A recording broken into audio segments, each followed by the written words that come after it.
In 2010, Kobe was asked who was harder to guard, Kevin Durant or Brandon Roy. Kobe responded with Roy, 365 days, 7 days a week. Roy has not one weakness in his game. Getting that much praise from one of the best players in the game means you were on that level. The Trailblazers drafted players that would eventually get injured, become a bust, or had their image tarnished with the Jailblazers. Hey guys, it's TB1. We are going to be talking about what caused the downfall of Brandon Roy's career. By the young age of 25, Brandon Roy was a three-time All-Star and a two-time All-NBA player. But let's take a look back on how he became this rising star. On July 23rd, Brandon Roy was born in Seattle, Washington. He attended college at the University of Washington where he spent 4 years. In his freshman season, he didn't get the chance to play, only recording 13 games and 6.1 points per game. That team had Bobby Jones and Will Corey, but the most notable player to head into the NBA was Nate Robinson. In his second year as a sophomore, Roy played in 31 games, recording 12.9 points per game and becoming more of a focal point on offense. That year, Brandon Roy and Nate Robinson led the 2003-2004 Washington Huskies to a 19-12 overall record, which was second in the Pac-10 with a 12-6 conference record. The Huskies made the NCAA tournament as an 8th seed, but eventually lost in the first round 102-100. In his junior year, he had a season just like his sophomore year, but the Huskies made the tournament as a number 1 seed. They went on to win in the first round 88-77 versus the 16th seeded Montana. Won in the second round 97-79 versus the 8th seeded Pacific, but it all ended in a loss in the semifinals 93-79 versus the 4th seeded Louisville. In his last year with the Huskies, Roy finally had a breakout season. He led the Huskies in scoring, but eventually it all ended in the semifinal. Roy declared for the 2006 NBA draft, and he was picked by the Minnesota Timberwolves, but traded to the Portland Trail Blazers on draft night.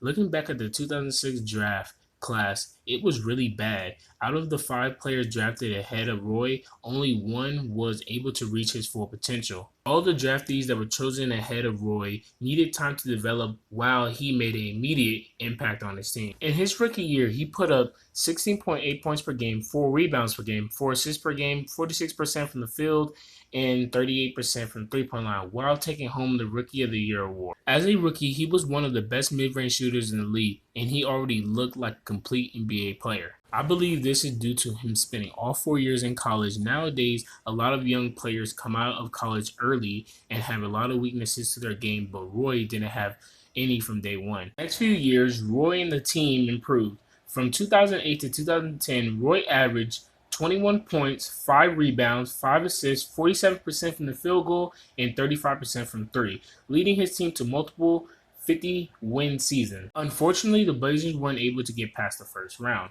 for many different reasons. First, the Western Conference was just too stacked at the time. Second, the rest of the team, other than LaMarcus Aldridge, was pretty bad. If you take a look at the roster, you would ask yourself, how did they win over 50 games?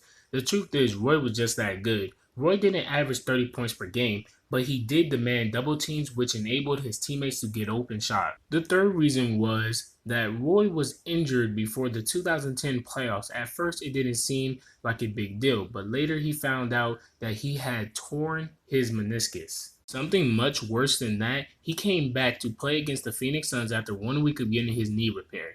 The first round series, you could tell he didn't look healthy at all.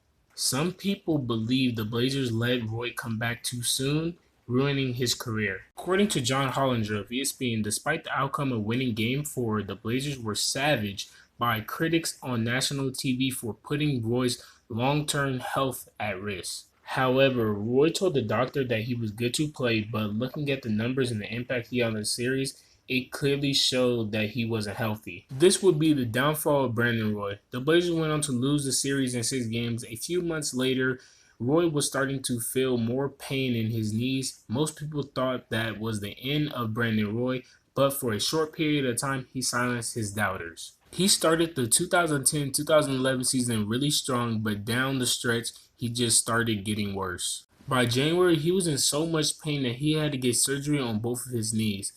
When the season ended, he averaged 12 points per game, 3 rebounds per game, and 3 assists per game. Roy had a comeback in the playoffs, but that was cut short by the Dallas Mavericks. The next season, Roy issued a public announcement saying that he was going to retire. He basically talked with his doctors, and he apparently had arthritis in his knees. To put it more simply, he had no knee cartilage left and the bones were touching. If he was to continue playing basketball, more likely than not, he would have had to get both of his knees replaced. Even with all this happening to him, he still wanted to play.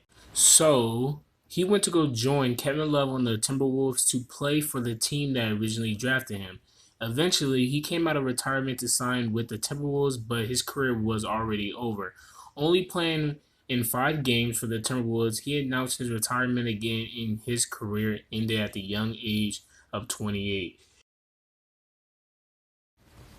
And that's the end of the video. Hope you all enjoyed it.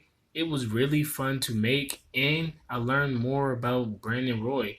If you got your opinions, throw them in the comment section. I like reading comments.